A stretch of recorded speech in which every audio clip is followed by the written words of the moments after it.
Hi, in this lecture, I'm going to discuss how does Amazon Bedrock work.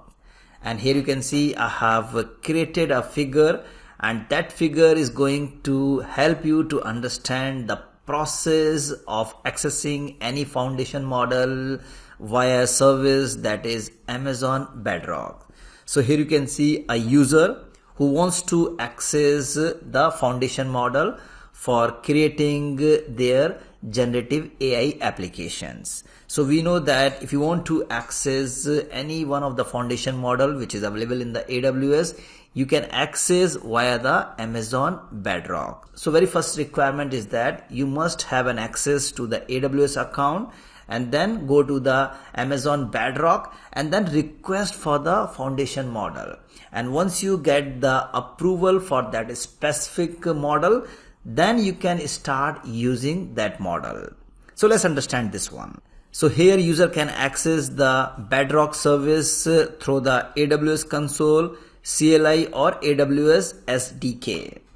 Suppose a user is sitting on some remote location and they want to access the Amazon Bedrock service.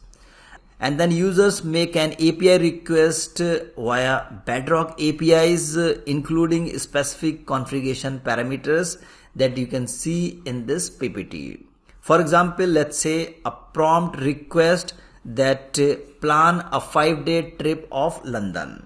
So here you can see in this PPT as well. And along with this prompt, some configuration parameters are also added. One of these specifies the model ID to be used. So in the previous lecture, we understood about the various foundation models which you can access via the Amazon Bedrock. So here what you need to do, you need to provide the model ID. So every foundation model is having its own model ID. So here you have given an input through a prompt that plan a 5-day trip of London. And also you need to provide which foundation model you want to use to get a response of your input. So you can choose any one of them and provide the model ID. Additionally, other settings like temperature and max tokens can be configured. These parameters influence the output from the foundation model. We will explore these in details in a later lecture. But for now, it's important to note that the user's API request, including the prompt and the configuration parameter, is sent to the Amazon Bedrock. Amazon Bedrock then processes the configuration parameters and directs the request to the chosen foundation model hosted within the AWS.